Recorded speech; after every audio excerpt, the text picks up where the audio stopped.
Zach, what do you do here for Jack Campbell? Obviously, I think the easy answer is Stuart Skinner's got to be the guy, and you got to ride him. But is there a lack of trust when it comes to Jack Campbell when he's out there? Yeah, I mean, I think there's starting to be for sure. I mean, you take a look at the numbers, like I said, and they're abysmal, right? They're among the worst in the league. In the same breath, he did just sign a 5-year, $5 million contract, right? What kind of a message does it send if all of a sudden you're trying to kind of throw a parachute here and try and get out of it right now? Like, it's a tough situation to be in, right? Because if you look around the league and other team or other players see the Oilers go and trade away Jack Campbell this offseason or buy him out, which is very much a realistic option here, what kind of a message does that send to other players? Now, in the same breath, you take a look at the Oilers, and they're a team that's clearly trying to go all in right now and trying to do whatever they can to win. And Jack Campbell's not a guy that's helping the Edmonton Oilers win.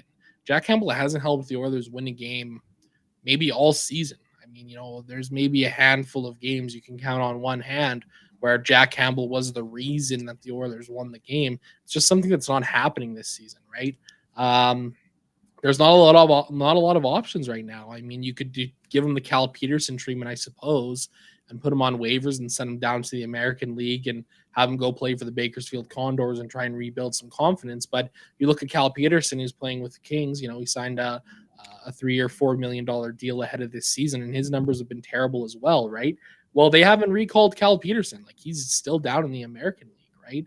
So is Calvin Pickard really going to give you much better than what Jack Campbell is? I mean, I guess in theory you would hope so, but I'm not convinced because Cal Pickard is a guy who's been a career minor leaguer, right? Like he's never been able to really stick in the NHL level before, and I don't see why that would change now.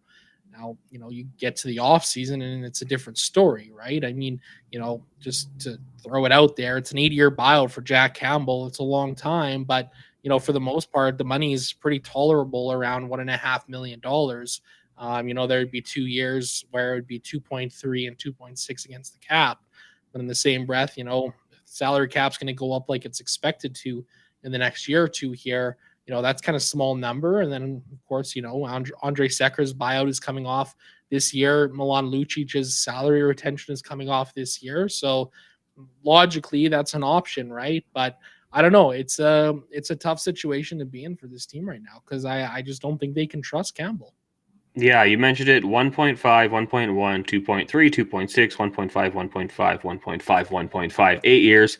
I mean, it might not be a good look, but maybe it would be an option. I don't know if it's going to happen. Waz, do you think they would consider buying out Jack Campbell after one season? Probably not. I mean, it would be probably one of those rare occurrences in NHL history. If you look around the league and through league history, how often has someone been bought out into their first year of a 5-year contract, especially when you're supposed to be considered a starting goalie, right?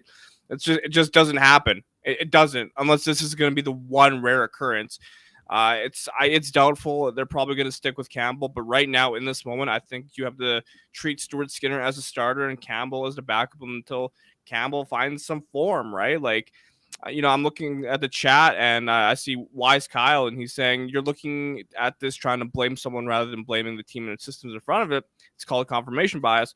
While you do have a point at the same time, I think Jack Campbell he could have saved some of those shots. I'm just saying, I think so. And I'm someone who does not like to blame the goalie. I always try to look at the team first, the team in front of him.